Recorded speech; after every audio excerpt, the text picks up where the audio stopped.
Hello आप सभी, कैसे हैं आप सब। तो चलिए आज हम शुरू करने जा रहे हैं अपना एक नया टॉपिक जो कि बहुत ही इम्पोर्टेंट है। और इसमें से हर बार कुछ क्वेश्चन आते ही हैं और सब तरह के क्वेश्चन बनते हैं इसमें से, छोटे बड़े। तो आज का हमारा टॉपिक है कॉनकेव मिरर के रे डायग्राम। देखिए, आप सभी को पता होगा कॉनकेव मिरर एक रिफ्लेक्टिंग मिरर है। तो उसमें जब कभी भी ऑब्जेक्ट अपनी रेज़ों को देता है उसकी तरफ, मिरर की तरफ, तो हमेशा इमेज फॉर्मेशन होती है। और तो बस हमें यही पता लगाना होता है इन रे डायग्रामों की मदद से कि ऑब्जेक्ट अगर कहाँ रखा हुआ होगा तो इमेज कहाँ फॉर्म होगी। तो चलिए आज का हम शुरू। तो जैसा कि आप देख पा रहे हैं, ये टेबल है जिसमें ये बताया गया है कि image formation by concave mirror for different position of the object. इसमें टेबल के ज़रिए बताया गया है कि इमेज मिरर में कॉनकेव मिरर में अगर ऑब्जेक्ट रखा जाएगा अलग अलग डिफरेंट पोजीशन पर, तो इमेज कहाँ कहाँ पे कैसी फॉर्म होंगी, उनका नेचर क्या होगा, उनका साइज़ क्या होगा। तो चलिए ये टेबल से ही थोड़ा सा ओवरव्यू ले लेते हैं, फिर आपको आगे रे डायग्राम भी बताएंगे। तो देखिए, सबसे पहला कि आप जैसा देख पा रहे होंगे, पोजीशन ऑफ ऑब्जेक्ट। अगर हम ऑब्जेक्ट को इन्फिनिटी पे मानते हैं, इन्फिनिटी पे रखते हैं, तो जो हमारी इमेज है जो कि फॉर्म होगी कॉनकेव मिरर के द्वारा, वो फोकस पे फॉर्म होगी। और साइज़ होगा इमेज का हाईली डिमिनिश्ड पॉइंट साइज, और नेचर होगा रियल और इन्वर्टेड। तो जैसा कि मैंने आपको इसमें पूरा बताया, तो आपको ये समझ में आया होगा कि हमको मिरर के सामने ऑब्जेक्ट रखना है। ऑब्जेक्ट की पोजीशन इसमें जैसे कि देख रहे हैं एट इन्फिनिटी, तो ऑब्जेक्ट की पोजीशन है इन्फिनिटी। जो इमेज फॉर्म हुई है उसकी पोजीशन है फोकस। जो साइज है इमेज का, जो इमेज फॉर्म हुई है वो साइज है हाईली डिमिनिश्ड, जो कि है, इसका कहने का मतलब है बिल्कुल बहुत छोटी पॉइंट साइज इमेज है। और नेचर ऑफ इमेज का में दे रखा है रियल एंड इन्वर्टेड। तो ऐसा ही हमको अपने 6 केस हैं, इसमें 6 केस में करना है। तो चलिए अब हम रे डायग्राम शुरू करते हैं। ये टेबल तो सबसे एंड की थी, जो कि मतलब सब रे डायग्राम ख़त्म होने के बाद जो बनती है। तो मैंने आपको इस शुरुआत में एक पॉइंट देने के लिए, एक आइडिया देने के लिए दिखाई थी कि हमको रे डायग्राम में ऐसे ऐसे टेबल बनानी है। और ये हमें टेबल बहुत ही अच्छी तरह से याद होनी चाहिए, क्योंकि अगर इसमें से कोई छोटा क्वेश्चन आता है या बड़ा क्वेश्चन आता है, जैसा भी आता है, तो अगर ये हमें टेबल याद रहेगी तो इससे हमें बहुत मतलब सुविधा रहेगी। तो चलिए अब हम रे डायग्रामों को शुरू करते हैं। चलिए तो मैं थोड़ा सा आपको ओवरव्यू दे देता हूँ इसके बारे में, मिरर के बारे में। देखिए, हमारा जो कॉनकेव मिरर होता है वो ऐसा होता है। ये हमारा कॉनकेव मिरर है जिसमें इस तरफ पॉलिश होती है। और ये जो मिरर है इसमें हम आपका जो ये होता है लाइन, इसको हम कहते हैं प्रिंसिपल एक्सिस। जैसा कि आप देख पा रहे होंगे, ये है हमारी प्रिंसिपल एक्सिस। और ये जो पॉइंट मिलता है मिरर और प्रिंसिपल एक्सिस के बीच में, इसका नाम हम देते हैं पोल। इसको हम पी से डिनोट करते हैं। और सभी आने वाले केसेस में रे डायग्राम के में हम पी ही लिखेंगे इस पॉइंट को, ठीक है। और अब हम थोड़ा इससे आगे चलते हैं, तो यहाँ पे एक पॉइंट आता है फोकस, जिसको हम एफ से डिनोट करते हैं। तो पी पॉइंट हो गया पोल, एफ पॉइंट हो गया एक फोकस, और इसके बाद ही एक पॉइंट आता है सी। सी होता है सेंटर ऑफ कर्वेचर। तो हमारी प्रिंसिपल एक्सिस पे 3 पॉइंट होते हैं, C centre of curvature, F focus, P pole.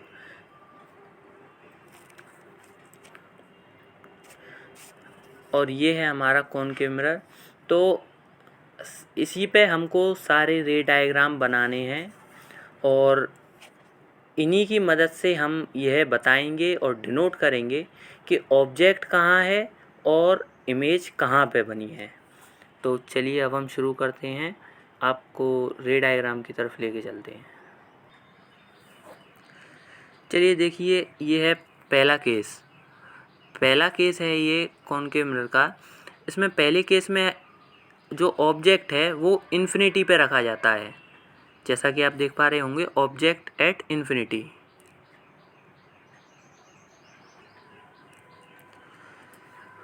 Object at infinity पे आप देख पा रहे होंगे जो ये रेज़ हैं, मैंने जो डॉटेड लाइन से बनाई हैं, ये रेज़ हैं।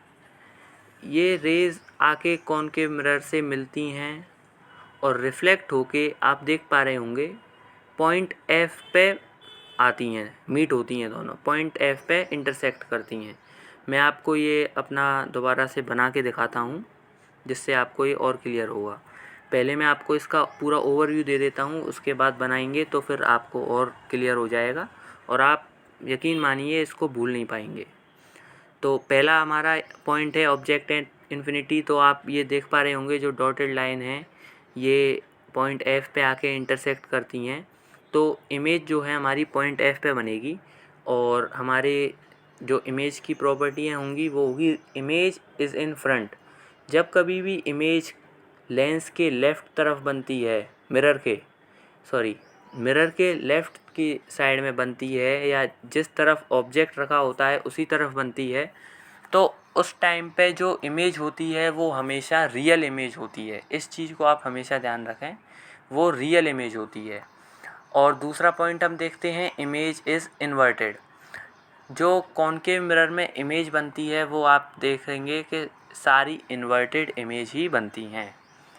और तीसरा है हाईली डिमिनिश्ड। हाईली डिमिनिश्ड का मतलब है इस इमेज जो है बहुत ही छोटी है, पॉइंट साइज़ की इमेज है। तो जैसा कि आप देख पा रहे होंगे ये जो मीट कर रहे हैं दोनों रेज़ लाइट की, ये फोकस पे पॉइंट एफ पे मीट कर रहे हैं और बहुत ही पॉइंट साइज ही इमेज फॉर्म हुई है इस केस में। ठीक है, फिर दूसरा हम अगर केस देखते हैं, ऑब्जेक्ट रखा है बिटवीन इन्फिनिटी एंड सी। तो जैसा कि आप देख पा रहे होंगे ऑब्जेक्ट इन्फिनिटी और सी के बीच में रखा है। चलिए मैं आपको ये बना के दिखाता हूँ। जैसा कि आप देख पा रहे होंगे ये हमारा कॉनकेव मिरर है और ये प्रिंसिपल एक्सिस है। तो हमारा ऑब्जेक्ट जो रखा है वो between infinity and C, infinity और सेंटर ऑफ कर्वेचर के बीच में रखा है। तो सेंटर ऑफ कर्वेचर हमारा इधर है, इन्फिनिटी पीछे की तरफ है पूरा। तो हमारा जो ऑब्जेक्ट होगा वो इस तरफ आएगा।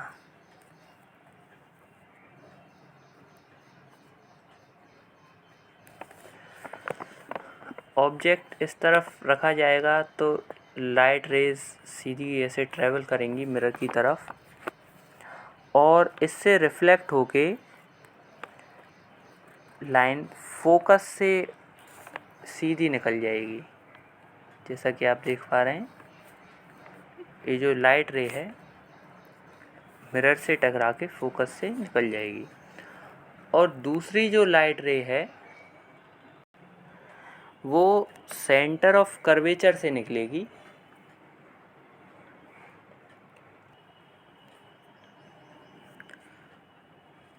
सेंटर ऑफ कर्वेचर आप देख पा रहे होंगे ये रहा। तो दूसरी लाइट रे हमारी सेंटर ऑफ कर्वेचर से निकलेगी ऐसे। ये लाइन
तो जैसा कि मैंने आपको 6 केस बताए हैं डायग्राम के ज़रिए, तो अब हम अपनी वापस टेबल पे आके देखते हैं। पहला जो केस है वो हमारा है ऑब्जेक्ट जो है इन्फिनिटी पे रखा हुआ। ऑब्जेक्ट इन्फिनिटी पे रखा हुआ है तो हमारी जो इमेज की पोजीशन होगी वो फोकस पे होगी, साइज़ होगा highly diminished point size image होगी, नेचर होगा रियल और इन्वर्टेड। अच्छा, जो मैंने आपको ये केस बताए हैं उसमें आप एक चीज़ ध्यान रखिएगा, जब कभी भी इमेज पोल और फोकस के बीच में रहती है, सिर्फ उसी केस में, कॉनकेव मिरर के केस में, ध्यान से सुनिएगा, कॉनकेव मिरर के केस में पोल और फोकस के बीच में जब कभी भी अपना ऑब्जेक्ट रखा हुआ होता है तो वो पहला केस होता है जिसमें इमेज जो होती है बिहाइंड द मिरर होती है, जो कि ऑब्जेक्ट जहाँ होता है उसके दूसरी तरफ इमेज फॉर्म होती है और वर्चुअल और इरेक्ट इमेज होती है। पूरे 6 केस में ये एक अलग केस है जिसमें वर्चुअल और इरेक्ट इमेज फॉर्म होती है और बिहाइंड द मिरर होती है। बाकी सब में नेचर ऑफ इमेज एक सा रहता है, रियल और इन्वर्टेड, रियल और इन्वर्टेड, रियल एंड इन्वर्टेड। अच्छा, अब आपको मैं दूसरी चीज़ बताता हूँ। जैसे जैसे आप अपना ऑब्जेक्ट पोल के पास लेते लेते जाएंगे, जैसा कि आप देख पा रहे होंगे एट इन्फिनिटी है तो बहुत छोटी इमेज है, सी पे आ गए, इन्फिनिटी से सी पे आ गए, फिर सी से सी एंड एफ के बीच में आ गए, फिर एफ पे आ गए। तो जैसे जैसे ऑब्जेक्ट पोल के पास आता जाएगा वैसे वैसे इमेज का साइज़ उससे बड़ा होता जाएगा। जैसा कि आप देख पा रहे हैं, मैंने आपको बताया था जब सेंटर ऑफ कर्वेचर पर हमारा ऑब्जेक्ट था तब पोजीशन ऑफ इमेज एट सी थी और सेम साइज़ की इमेज थी, और जब भी सेंटर ऑफ कर्वेचर के आगे ऑब्जेक्ट गया है तब हमारी इमेज साइज़ बढ़ती गई है। तो ये कुछ चीज़ें नोटिस करने की हैं। आई होप कि आप सभी को ये समझ आया होगा और आप इन सब को, टेबल को, रे डायग्राम को अच्छे से पढ़ लीजिएगा। चलिए, बहुत बहुत थैंक यू ये वीडियो देखने तक, एंड तक बहुत बहुत धन्यवाद। जय हिंद।